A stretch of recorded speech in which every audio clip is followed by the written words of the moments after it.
Hello, everyone. This is Dee. So, I am um, getting myself ready to do some real serious work, on me. As I stated before, and I'll say it again. Um, I am disabled, and I do have some issues that I'm dealing with.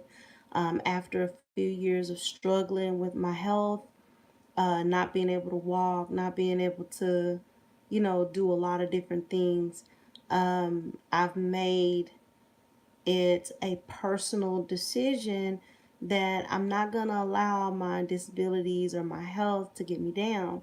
So, one of the things I realized that I need to start doing is exercising more. And then let's face it, I don't care who you are.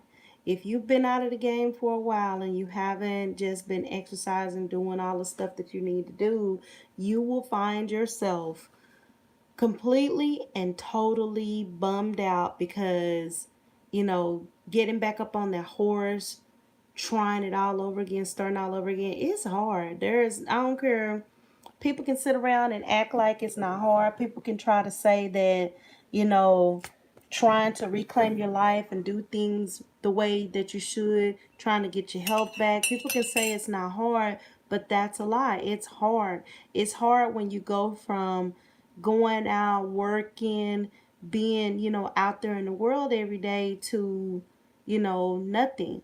Being like at home, um, not able to get out, not able to walk around, not able to do much of anything. So right now, I'm getting ready. I'm preparing myself for several challenges actually. One of the things I want to share, and I know a lot of people are busy today. People are getting ready for the week.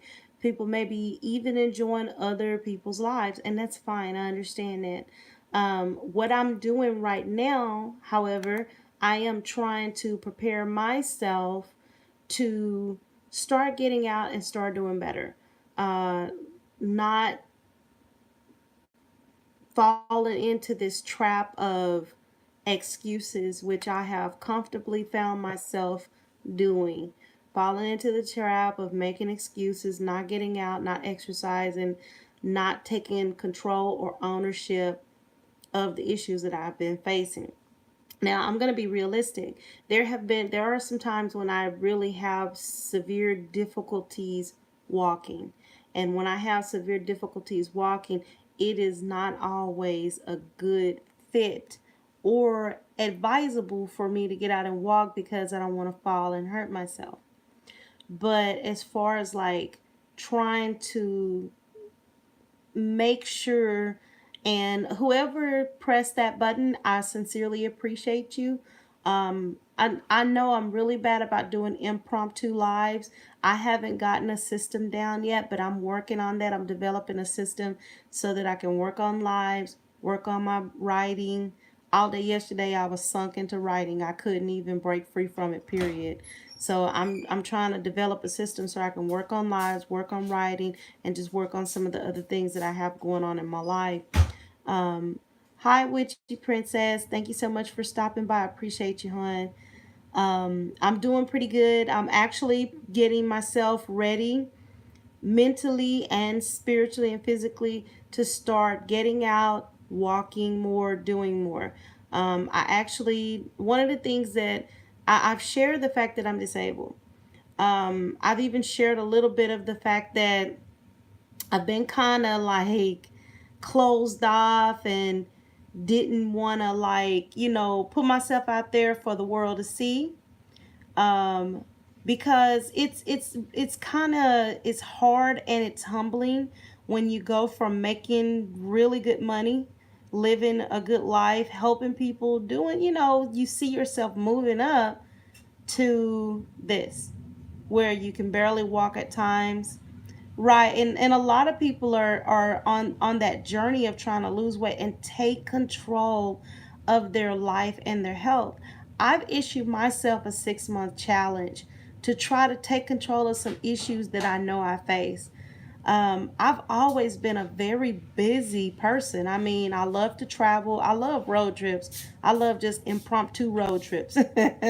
I get tired of working and life and kids, and I'll just bust out and take off and drive for hours, clearing my mind and enjoying what God has created. I recommend that to anyone because it is the best way to reconnect, to feel the sun on your face, the breeze in your face, reconnect with nature and recharge your battery, your mental, spiritual, and physical battery. Sometimes we overload ourselves with all of the stuff that we need to do. And when we do that, hi Arthur Sheila D, I appreciate you coming by. Um, I noticed that I still don't see you in my family, and I don't know what's going on. I noticed this morning when I finally went on my under the creator studio, I noticed a lot of my family members are gone. But I'm not stressing about it. I'm not stressing about it. I know eventually I'll reconnect with some people. Right now is, everybody's busy, everybody's got so much going on, everybody's hustling, trying to grow their channels and trying to do all this work that's required for you to meet these requirements. Thank you so much, I appreciate it. I'm gonna go back and make sure I connect with you so they can stop their shenanigans. Because sometimes I noticed that you know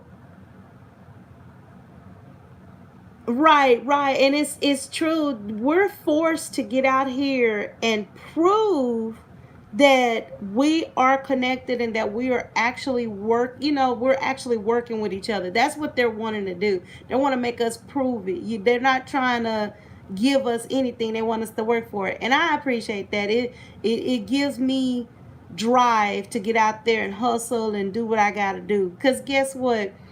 I know I'm not going to be able to work in the traditional sense like I've been able to over the years. As I stated, right? And it's constant. And I've listened to quite a few content creators who are pretty strong, and I'm taking into consideration their advice, and I'm just trying to stay on top of it. One of the things is I'm taking ownership by doing more lives because I haven't been doing a lot of lives. Like I was saying yesterday, I was busy writing, and it wasn't that I didn't want to do a live, but when I'm writing, I'm so focused on writing, I'm not talking to people, and I don't like to be interrupted because it's like my train of thought, once it get focused on something, I can write like 6 chapters or 10 chapters if the um if the inspiration hits me. I can just write, and it just flows out. I'm editing and writing at the same time, which I tell people don't do that because you'll go around in a circle.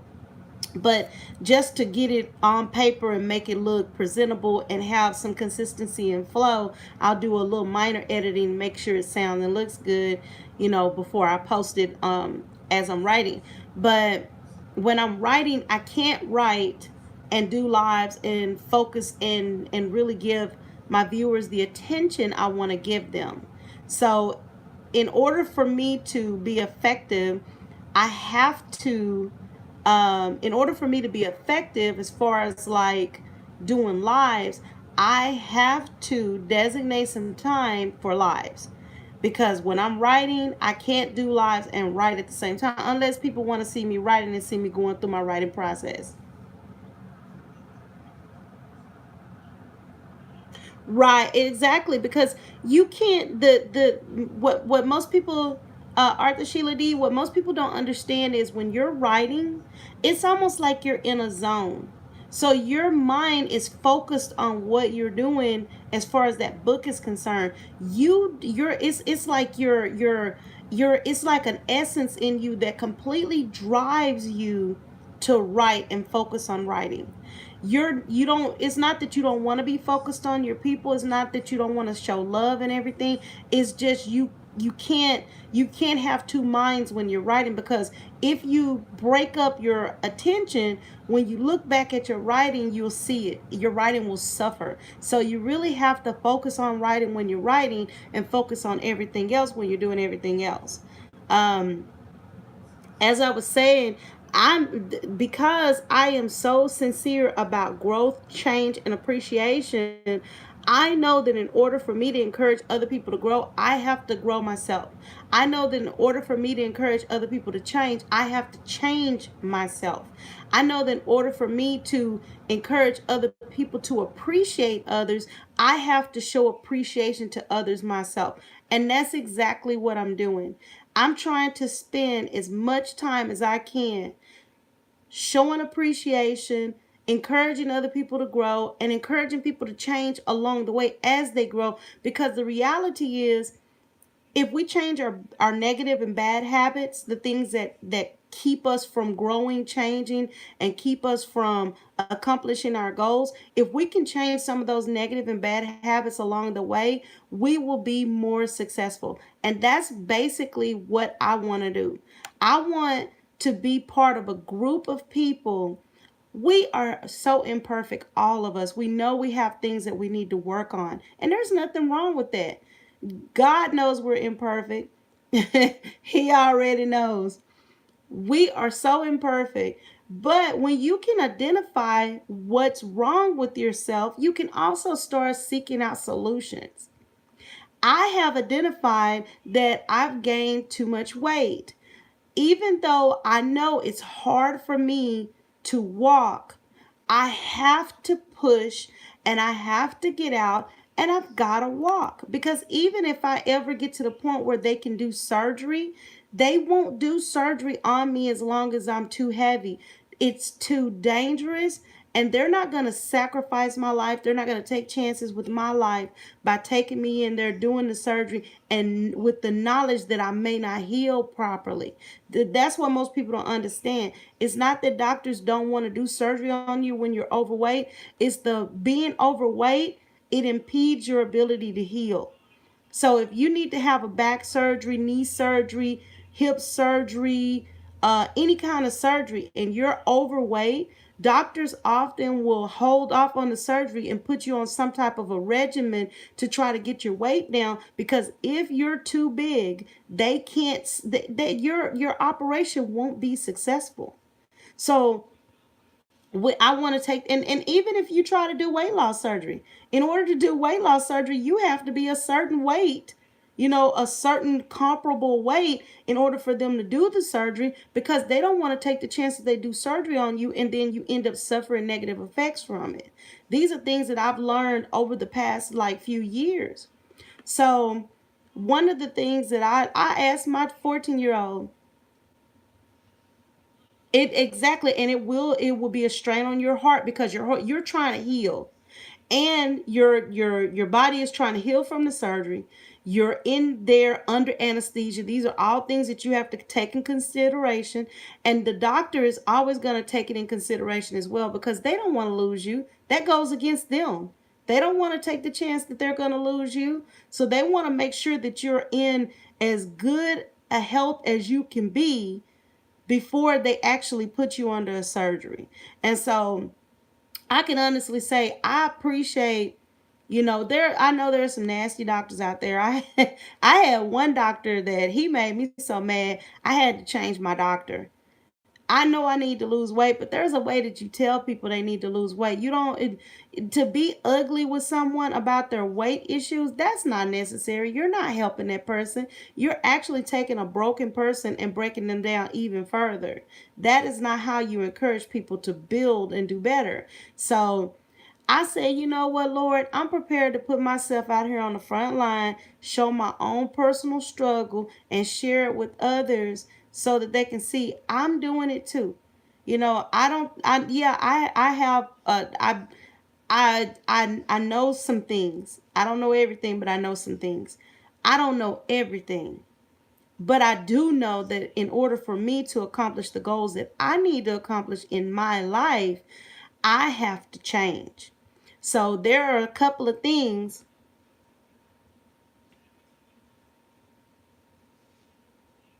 Okay, yes, ma'am. Arthur Sheila D, I read your message.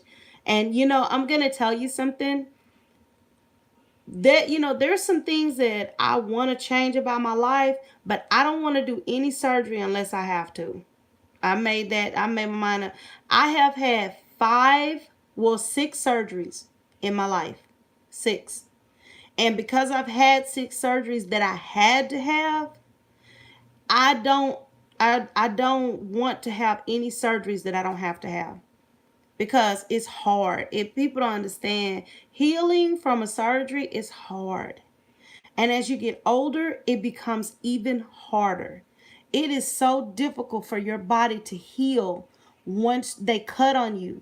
There's so much that people don't understand about surgery. There is risk when they put you on under anesthesia. There's risk. There is severe risk and it doesn't happen very often, but it happens. There's severe risk that when they put you under anesthesia that you might not come back out. And that's what a lot of people don't understand. When they depress your breathing and all of that other stuff, and when I say depress, put you in a state where you're not too easily excitable so the doctor can operate on you and it's not traumatizing to your body, because trauma actually increases the shock to your body, and it might cause you to expire. So what they do is they make it so that you can't feel the pain because they don't want you to be shocked. They make it so that you're in a relaxed state so you don't know what's going on with you. So they can work comfortably and get in there and do what they need to do without you freaking out. Basically, that's basically what it is. So what I'm saying is, you know, most people don't understand there are so many things to consider before you have surgery. The doctor has a lot of considerations, and you, the patient, should take in consideration a lot of things too. When we hear about people going under elective surgery and they don't make it, you know, people often will say, oh, well, that doctor didn't know what they were doing, or this, that, or that, or that. But if you don't know that person's medical history behind that elective means you choose to have the surgery. When we don't know a person's history, their medical history behind the surgery that they choose, like you said, Arthur Sheila D, if you have a weak heart, if you have heart problems, or if you have problems with your lungs like I do, they don't even understand why my lungs are struggling. It is so messed up because I up until almost 3 years ago, 3 years this May, I never had any just major health problems. I didn't have high blood pressure. My blood pressure was actually, on the low normal side, which most doctors were surprised because I've always been a pretty thick person. It wasn't, like overweight so bad that I couldn't get around, but I've always been a pretty thick person. When I would have kids, that would make it worse because you pack on the pounds. So I didn't have any problems with my blood pressure. I didn't have any problems with my blood. I didn't have any problems with my lungs. I didn't have any problems, like major problems with anything until 2016. May 4th, 2016, I woke up and I had so much pain in my body as a whole. I couldn't even stand up and walk. When I went to get up and get ready for work like I normally did every single day, pain just shot throughout my body everywhere. And it was so major. Yes, ma'am. I see that Arthur Sheila D 2014. I don't even know where it came from. I have been living with pain for years. So to experience pain was nothing, but the type of pain I was experiencing, it was like there are times today that pain will start in my lower back and it'll feel like somebody's pressing their fist into that sensitive part of my back. But the problem with the pain is that it spreads. It literally spreads up my back, and the pain becomes so much that I can't hardly breathe. And that's where we start getting into these questionable areas like, okay, wait a minute, why am I having a hard time breathing? That became an issue. And when I stand up, it's hard for me to stand up straight anymore. And we don't know where that came from. I've started experiencing issues in my neck where like this arm is not fully functional anymore. There are times when I have numbness running down my left arm and my hand and my shoulder area of that same left side. So there are some major problems going on with my nerves, which can only be taken care of by surgery. So it's like, Lord, I don't want to have surgery, but I don't want to be paralyzed either. I don't want to lose the use of my limbs. So that's when you have to say, I got to choose the lesser of two evils. I got to choose which one can I live with. You know what I'm saying? So I told my 14-year-old, I said, okay, so today is going to be day number 1. Hi, Finley River Kennels, Mr. Jeff Lackey. How are you doing today? If you'll go ahead and press that button for me, I greatly appreciate it. I appreciate you stopping by, sir. um, exactly. It's like you're danged if you do and you're danged if you don't. You just, but you know what I said? Because I've gone through so many levels of hurt, pain, suffering, grieving. And I'll continue to expose these things because I feel like the more I get it out, the more I'll be able to breathe, the better I'll feel, the better, more I'll be able to get out there and do what I've always been known for. I'm a not a hustler as in somebody that does illegal things. I'm a hustler as in somebody who, when I get something in my mind that I want to do or something I want to create or something I want to commit to, I'll get out there and work myself. I'll work and make it happen. I have always done that. When I was a little girl, I sold candy. I would take penny candy and turn around and sell it for 5 cents. I was making my money. Thank you, sir. I sure do appreciate you.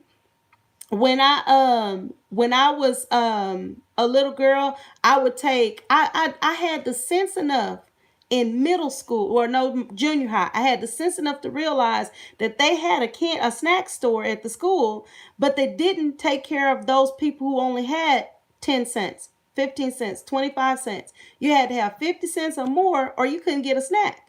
So I said, okay, since y'all not gonna take care of the little folks, I got it. So I told my dad, I said, if you will invest $10 into my business, I will return your money doubled in a week.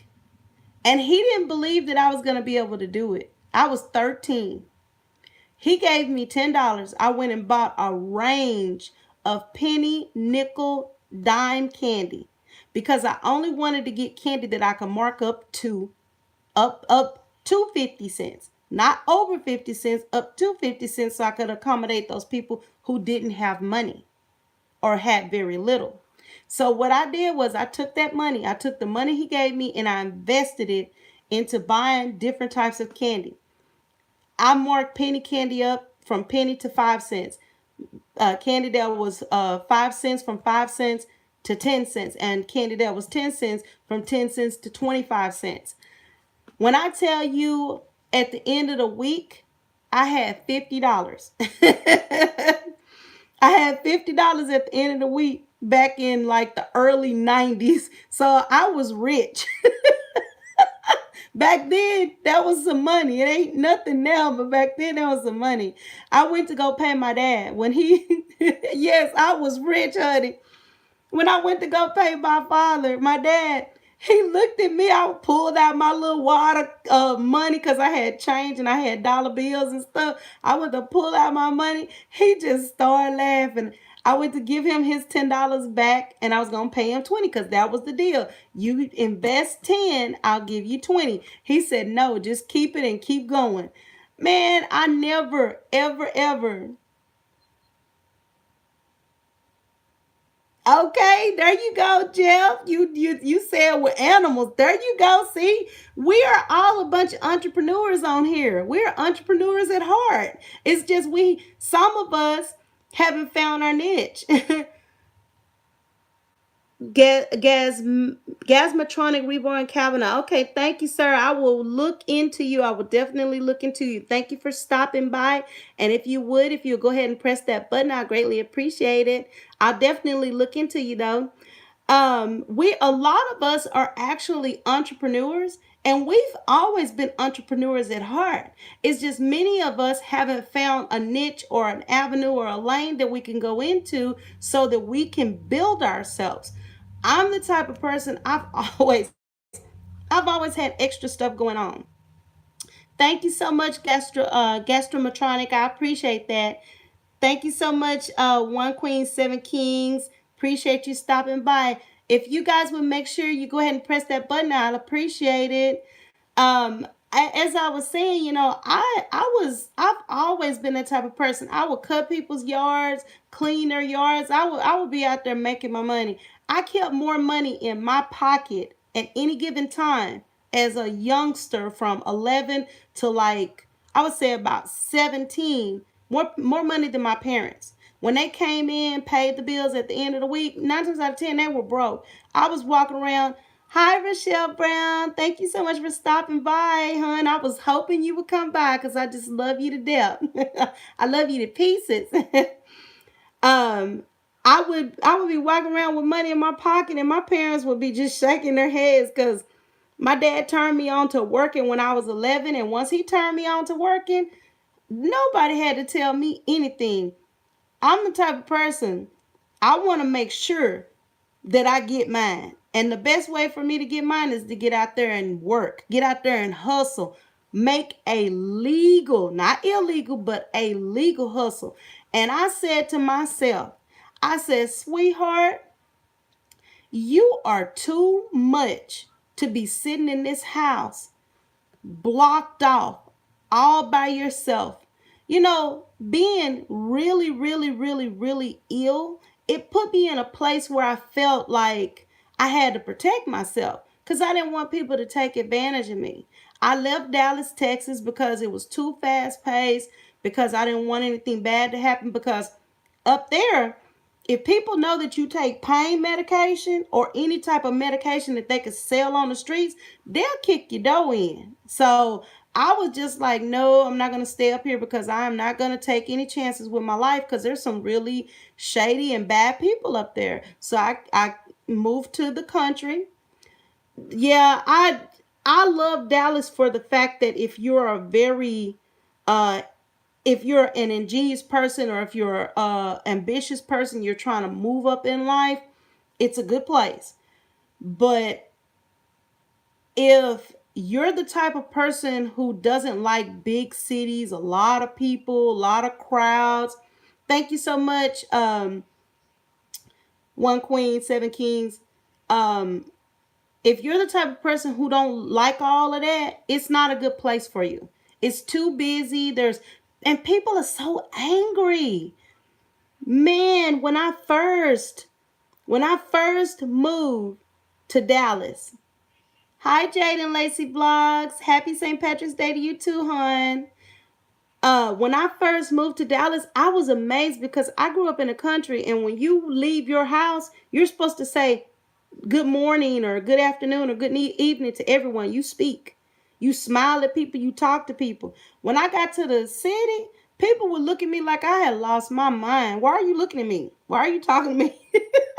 It was so weird. It was like such a huge difference because where I grew up, old people would tell you, if I didn't wake up next to you this morning, you need to make sure you speak to me. So there was it was a cultural shock for me. I really had to learn how to interact with people in the city because people do not want you talking to them in the city. If they don't know you, if you're not on that personal level, okay, and you in the city, if you wave at people, they think you're trying to get them or you're trying to do something to them.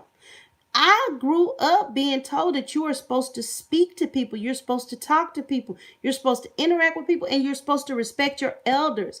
That kind of stuff does not exist in the city for the most part. It doesn't. Even right now today, I catch myself saying, yes, ma'am, yes, sir, even to people who are younger than me, because I was taught that you were supposed to show respect. If you show respect to people, they'll show it back to you. But honey, when I tell you that art is being lost, that social and communication skill is being lost.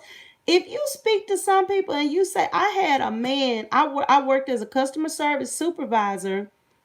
That's right, Jeff. I worked for a customer service supervisor at Walmart in Arlington, Texas, just before you go into Fort Worth. I told this man, I called him, yes, sir. I said, thank you, sir. Do you know that man went off on me?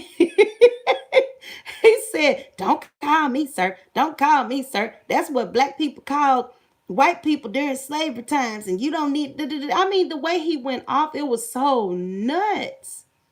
I'm showing you respect because you're older than me.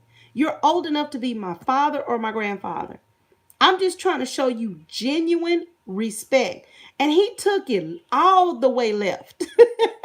I was, all I could do was just stand there. I couldn't say anything to him because, you know, when you work as a customer service supervisor, you can't argue with a customer. Let them say what they got to say and let them go. If they, as long as they don't put their hands on nobody. But that was such an eye-opening experience for me. I'm trying to show you your respect. And he got so mad at me, and I was like, well, Lord, you know, I kind of, it hurt my feelings a little bit. I'm not even gonna lie. Because I was trying to be nice. And he just went off on me. But that just showed me people are different. People are raised differently. People have their own thoughts. We have to just respect one another. And if you don't agree with somebody, you ain't got to argue with them because you don't agree with them. Let, as long as what they're saying is not going to hurt you or somebody close to you, or even, I wouldn't say it's not going to hurt them, because sometimes if a person want to hurt themselves, ain't nothing you can do. You can try to talk to them, but yeah, that's right, one queen. The only thing you can do for some people is pray for them and ask the Lord to help them. Because if you try to get into the middle of their mania, you gonna get beat up just like they gonna get beat up. So let the Lord whoop them and deal with them any way he see fit. Sometimes that's all he really want us to do is pray for a person and just turn them over to him. That's all he want us to do. Sometimes we get mixed up in people's drama and we wonder why we end up getting a whooping, why we end up losing money, why we end up losing sleep, why we end up being stressed out, because God never told you to get in the middle of that drama in the first place. The only thing God really told us to do is to share our testimony with people, share his word and our love with people, and pray for them. And if they don't accept it, dust the sand off your shoes. That's a testament, and walk away. You ain't got to force nobody to do nothing, just like God don't force us to do anything.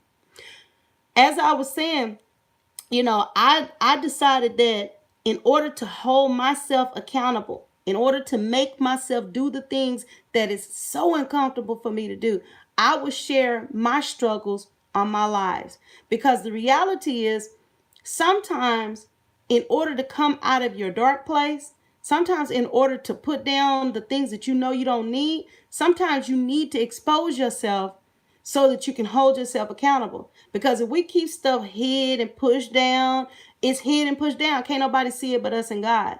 But when you expose it and you put it out there where, when you put it out there where other people can see and you hold yourself accountable, Lord, I know I've gained too much weight and I need to lose this weight. God, I need your help. Okay, fam, I'm going to get out here and start walking 30 minutes a day every day. For the past 2 years, I have literally become a hermit. And when I say a hermit or a recluse, because being ill, and not just being sick like you have a long cold that you're battling, but being to the point where I've been hospitalized twice because my blood level dropped so low, I was almost out of here. That type of sick.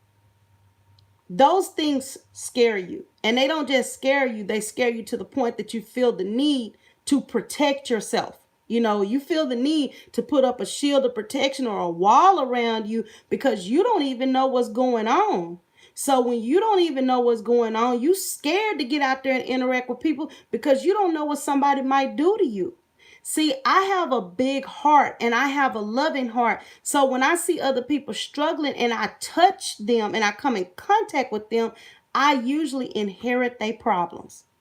And I said, Lord, I got to take care of myself. I can't take on anybody else right now.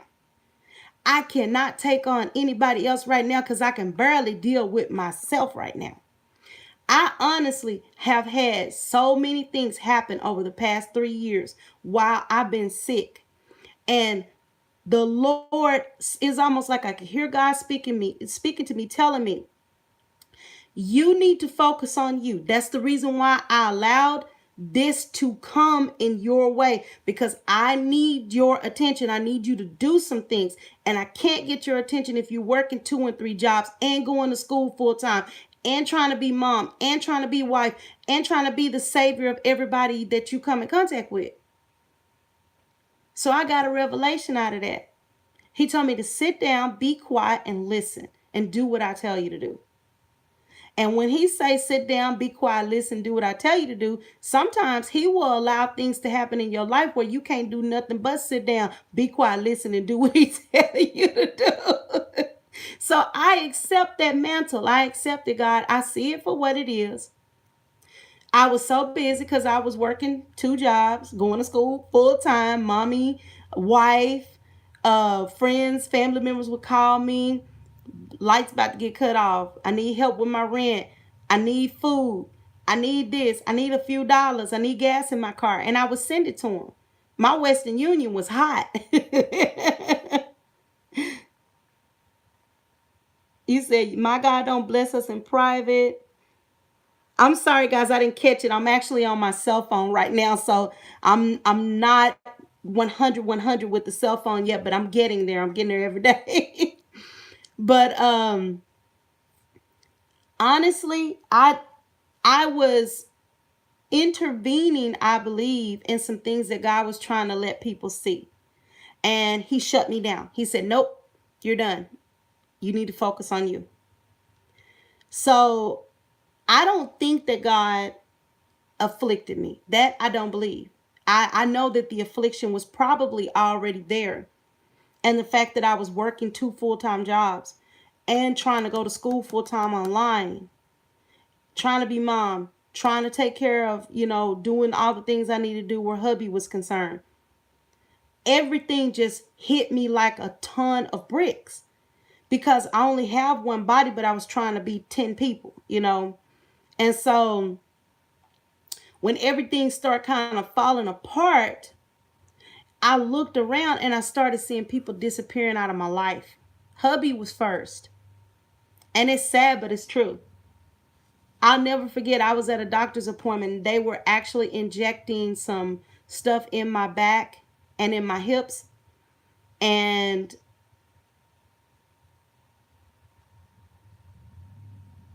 okay, Jeff, that's what I'm talking about.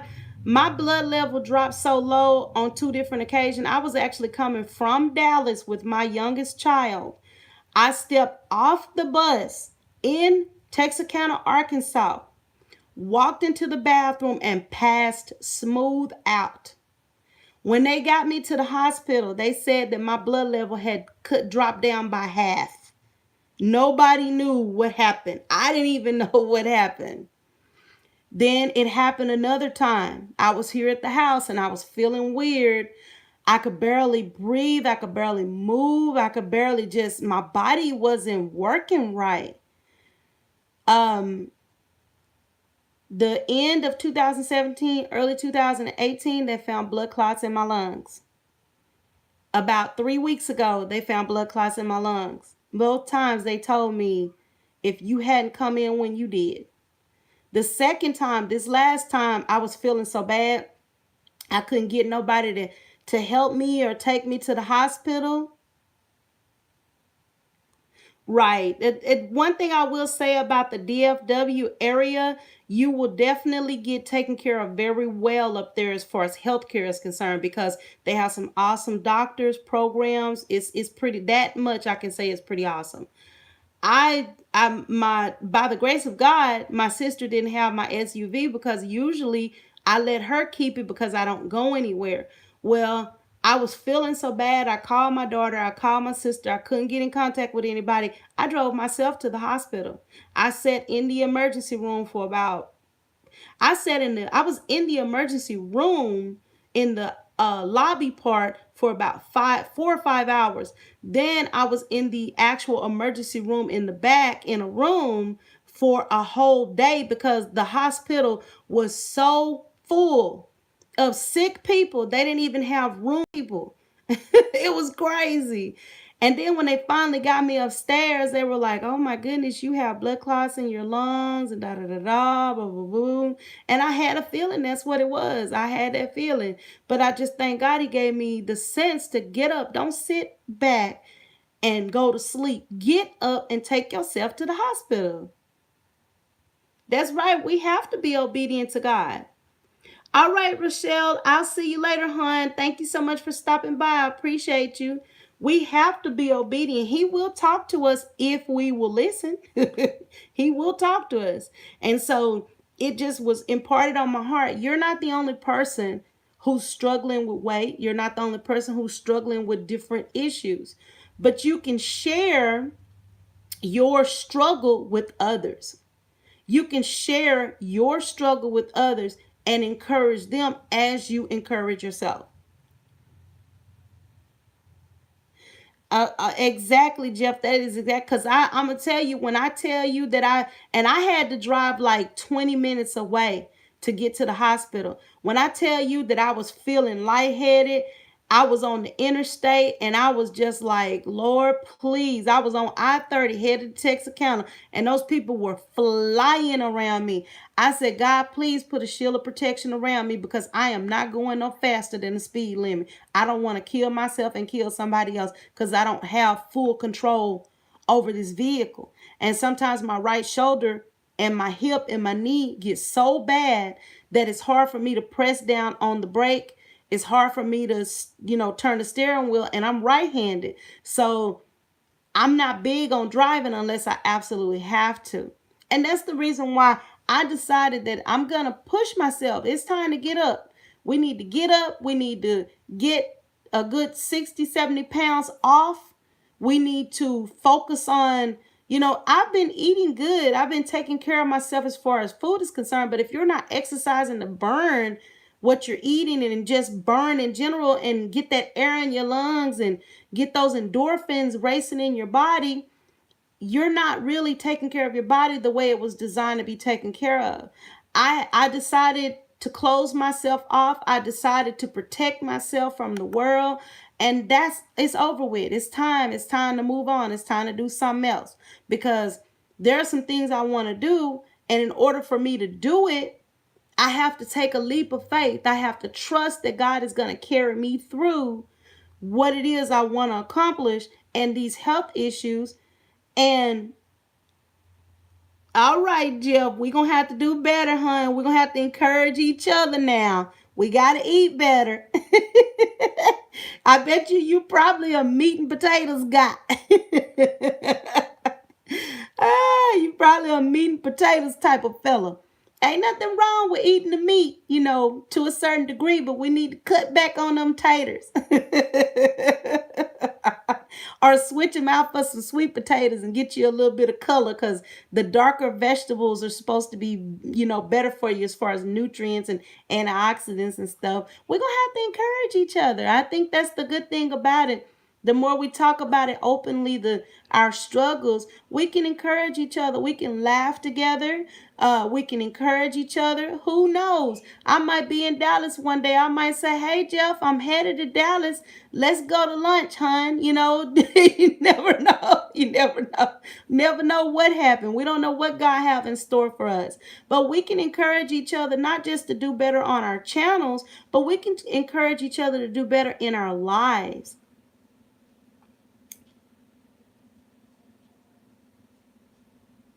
Yeah, I know that meat, but see, that's the thing. You got to think about it like this. You're making a sacrifice as far as the things that you like to eat, But the blessing is that you get to be here longer and we get to see your smiling, happy face when you out there with them dogs and they out there trying to tree a coon. So you got to put it in perspective. You might be sacrificing a little bit of meat, but you're enjoying a whole lot more life. That's the good part. That's the good part. We got to put it in perspective. But you know what? I believe that's the reason why God allows us to touch and agree like this. Because if you got somebody encouraging you and putting it in perspective for you, then you want to do better. You desire to do better, and you'll do better. You got to. Because you love yourself, so you're going to do what's best for yourself. Just like I love myself. I love the heck out of me. That's one thing about me. Even when I was a little girl, I know a lot of people go through different changes in life where you have to learn how to love yourself. You have to learn how to value yourself. I had a small spell because I think we all go through a point when we don't really truly see our value. But for most of my life, I have just been in love with me, and not in a very not in like a narcissistic way. It's just I like me. I didn't mind being by myself. I could get me some books, go out in a field somewhere when I was a kid, get to reading and just enjoy the sun, just enjoy the breeze, enjoy looking up at those clouds and the blue sky. I love looking at those fields with all that grass just swaying back and forth. All those things just move me. It just moved my heart. And then to see the trees just swaying back and forth, all of that stuff speaks to me. So I enjoyed where I fit in with those things. I enjoyed that peace that I had, knowing that I'm not going to cause myself chaos. I'm not going to cause myself to be sad or mad or unhappy. Right, right. And I'm going to tell you, I think you're probably doing really good by getting out, because you said you like to travel and get out and go hunting and stuff. That type of stuff right there, a lot of people have lost that. I remember when I was a little girl, we used to go hunting during hunting season. We were hunting during fishing season, which is pretty much all year round, depending on where you are. We were fishing. I remember my stepdad and I'll never forget. I think I was like maybe 11 or 12. We went to go check some traps. We used to do hunting, trapping, and fishing. We went to go check some traps. It was snow on the ground. And I'll never forget, we saw a huge gray wolf while we were out checking traps one day. We saw a huge gray wolf. That is something that nobody can ever take away from me. We walked for miles checking the traps, just we took some guns. I had a 22. Dad had, I think he had his 12 gauge. We took some guns, just in case we got to do a little bit of hunting along the way, but we went out actually to go check our traps. And it was so crazy because we were on our way back to the house and we weren't that far from the house. I know we couldn't have been a quarter of a mile from the house. May have been closer than that. And there was snow everywhere. It was just white. And out of nowhere, because you have to understand hand signals. You have to be really, really quiet when you're moving around in the woods. My dad gave me a signal, and I got down, hunched down so that I could see where he was pointing at. When I looked where he was pointing at, there was a huge gray wolf just coming out of nowhere. And I know that wolf saw us. I know it saw us because it looked right over at us where we were sitting, waiting on it to pass by. That sucker was big. It was so big. And right now to this day, my dad and I, we talk about that right now to this day. How we were so close to the house and that big gray wolf came out of nowhere. Those are things that you can't watch a TV movie and that TV movie compare to what's something that you actually experience in your life. Those are the things that we're losing. Getting out in nature and being a part of nature. We're losing it because we spend so much time on our computers, on the TV, on the phone, and we don't spend as much time out there letting the sun give us all the nutrients that it's supposed to give us, allowing the breeze, the air to make us feel refreshed and rejuvenated. We are missing out on real life, connecting. God created this earth for us. Hi, Jaden. God created this earth for us, and we're missing out on connecting with the earth. Because we're missing out on that connection, that's the reason why so many of us are getting sick, because we're not out there touching and agreeing with that what God created for us. Just like in the Garden of Eden, God created man to take care of the Garden of Eden, right? I believe he also created us to do the same thing, to take care of this planet, and we're not doing it. We're busy doing other things. So I'm making a commitment to get out there, spend 30 minutes a day. And I know that's not much. That 30 minutes a day is not much for some people. Some people are outside all the time.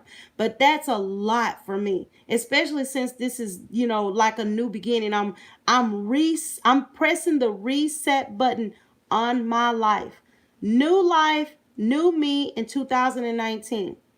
I want to go into 2020 a new person.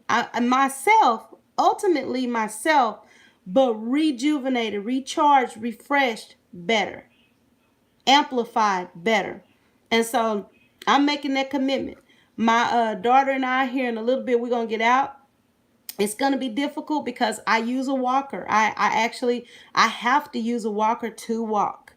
And without the walker, I can walk maybe a few feet, and then I would be in danger of falling because my gait is not good anymore, because my back is terrible, and because I have problems with my hips and knees, and just other problems in general. So I am making a commitment to myself. Okay, we're going to do this. We're going to do better this year. We're not going to let this year get away from us, sitting around in this house, hiding from the world. We're not going to do that, because that's not the type of person I am. I feel like I had to do that to regain my balance and figure out who I am now in the body that God has given me. But now that I found, I'm going to tell you guys, I appreciate everybody that I've met on the internet, on YouTube, because on YouTube, I found a lot of encouragement. I found a lot of encouragement. Now, that's not saying that my family members have not encouraged me, but sometimes family can't get us to do the things that we really need to do. I've seen other content creators out there in their own struggles, and they're like, you know what? I'm gonna do this. I'm gonna do right. I'm gonna go on and do what I need to do. One thing I'll say, guys, that's exactly what I plan on doing. I'm going to do a little bit every day. I want to build myself up. Plus, my grandbaby is walking, guys. she stood up and walked across the floor one night when she was here with me. And then when her aunt was recording her, she just got up and just started walking. So I got to do better, because my grandbaby and I, we got stuff to do. We got stuff to do. We got to go shopping. We got long trips to take. We got to go play at the park. So Nana has to get her stuff together. Nana got to come together so she can hang out with Boov. That's what I call my girl. I call her Boov. She remind me of that cartoon character on Home, so we call her Boov. But we've got stuff to do. Nana and Boov, we got a lot of work to do. One of these days, I may introduce y'all to Boov. She's a handful, but she's an amazing little cute girl. Oh yeah, she already getting into everything. She's very inquisitive. She already tried to type on my computer, and she's only 14 months old. But these kids come out smart and ready to handle technology better than we ever could. My sister's son, he is almost 3. And when he was about 3 months, I bought him a little Apple, not Apple, but a little Amazon, one of those little tablets. And everybody looked at me and they're like, you are so wrong for that. I said, no, I'm not. I said, these kids do technology better than we do. I said, and it's supposed to be, good for their brain to see all those colors and be able to touch and make sounds and stuff like that. So I wanted to encourage my nephew. He's like he's his older siblings are pretty, they're older. They're much older than him. So I wanted to encourage him because I know he would be at home with mom all the time. And so Boov is next. We've got to get Boov a tablet so Boov can play on her tablet and leave Nana's laptop and phone alone. Because Boov is always trying to get on my stuff and mess it up.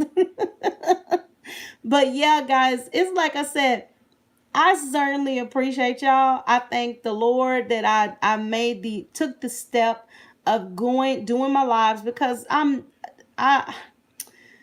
I just said, no, I don't want to do lives. I don't want people to see me like this. I'm not myself. Well, you know what, Jeff, your kids don't understand. You've got knowledge that far exceed anything that they could ever understand. Hi, Miss E. Thank you so much for stopping by. I certainly do appreciate you. If you'll go ahead, thank you, ma'am. I appreciate you. I appreciate you with the thumbs, honey. I appreciate you. Yes, indeed. And you're one of the people that I miss, Ms. MZE. If you don't have her, go pick her up. Go get her.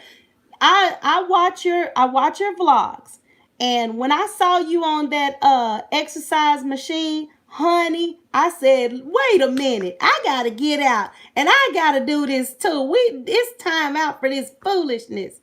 Everybody is starting to say, you know what? Forget about yesterday. Forget about my mistakes. Forget about the stuff that I didn't do, or the stuff I haven't done, or the problems that I've had in my life. It's time to do better. I saw you on that exercise bike, girl, and then you had your little rap going on in the background. I said, let me find out. I said, I got to get out. I got to get out and I got to do more. It's time out for the foolishness, because I have always been an energetic, enthusiastic go-getter all my life. 3 years of my life is enough to sit back being sick, feeling depressed, upset because my life is not going the way I want it to go. That's right, Ms. E. That's exactly what we were just talking about. I am encouraging myself. I'm trying to hold myself accountable, because when you put it out there on the internet, I need to lose weight, and I'm issuing myself a 6-month weight loss challenge, and I'm gonna make myself get up and try to do at least 30 minutes of exercise every day, and I'm gonna try to get out of the house. Get out of the house, get out of the confines of the house, because this is where I've learned to just accept my issues. But I'm beyond that now. It's time out for that. I bought some hair color. I bought some hair color months ago, and I couldn't find it for nothing in the world. I wanted to have red hair. I love red. And so I said, you know what? I said, I am going to, because, and I'm not afraid to show my hair. It's a mess right now because I haven't just, like twisted it up in a design or anything. I put a bandana on it because it's just easier to manage like that. But my hair is in twist. And so I put it in twist because it's easier for me to just, kind of like twist them up and line them up. And I do have a fairly decent grade of hair. I try to keep it twisted up so that it'll grow and so that it'll, get strong. And so I keep my hair wrapped up, of course, because it's March and I don't want the wind just blowing me everywhere. But as you can see, my hair is nearly white. There's some red in my hair, but if you look, that red is pretty much white hair. It's actually white hair under that red. So my hair is basically almost all white. And because I'm only 43, guys, so I'm not ready to accept the whole, I'm a grandma, yes, but I'm not ready to accept the, white haired little old lady phase yet. So I got some auburn colored, no, it's deep burgundy. I got some deep burgundy hair color, and I'm going to color my hair deep burgundy. And then once I get through coloring my hair, I have plans. I found my little my eyebrow trimmer. All right, Jeff, we in them 40s. Got these 40s on here. Yes, honey. Yes, yes. That was a good year. That decade. All of us 40s babies. It was a lot going on, honey. I decided that I'm gonna color my hair like a deep burgundy. I gotta trim up the eyebrows, get that all looking nice. All right, Miss E, let me find out all of us fine 40s on here. We're gonna have to get together and we're gonna have to encourage each other so we one of these days we're gonna look up and these youngsters, they gonna be like, ooh, who are you? Where'd you come from? I've been here all along. You just didn't notice me. I got some of this weight off. I got trimmed up, got sexy as possible. I mean, I feel like I'm sexy now, but I want to be as sexy as I can be. I done, I couldn't find my hair color for nothing in this world. I think my kids put it up because, my kids, they know me. They know I got a little bit of spunk and a little spark. So they try to keep their eyes on me. They try to tell me I'm fast. I am not fast. I say I'm going to do stuff. It doesn't mean I'm going to do it. It just sounds good in theory when I'm saying it. So they see me trying to get the little eyebrows edged up, all nice and trimmed. They ain't edged up now, but when they see me doing all of that work, trimming up these eyebrows, coloring this hair, putting on some cute little outfits, putting on a dab or two of makeup. All right, Miss E, thank you so much for stopping by, hon. I certainly appreciate you. But if you can come back, okay? They see me doing all of that work and they be asking me, where you going? What you doing? Why you trying to get all cute? Because they know me. Back in the day, you see me getting this work done, that means I'm fixing to go have some fun. I can't work 2 jobs and go to school full time, be mommy, be this, be that, and I take care of myself. No, ma'am. So now I've decided that I am certainly gonna do all these things for myself. I'm still gonna do me. I'm still gonna get the hair done, trim up these eyebrows, put me a little dab of makeup. All right, Jeff, thank you so much, hon. I certainly appreciate you stopping by. You have a blessed day, hon. I'm still gonna do me. I'm still gonna have fun, and I'm still gonna get out and do the things that I like to do. That's exactly what I'm fixing to do. I got to get back on track because I plan on going overseas. And I know if I'm going to go overseas and have a good time, I got to drop some of this weight so I can be able to get around. All right. Oh, you're talking about Miss Z. All right. Yeah, I got to be able to get around. I don't want to have to go overseas with a walker. So we got work. We got work to do, and I'm game to do it. All right, guys, I love y'all to pieces. Thank you so much for stopping by. I certainly appreciate you. I'll be back on here again. I'm finna go on and get up and get out here before it get too late and go on and get my little 30 minutes in, and I'm gonna let y'all know how it went. Thank you so much. I love you guys. I'll see y'all later. Bye.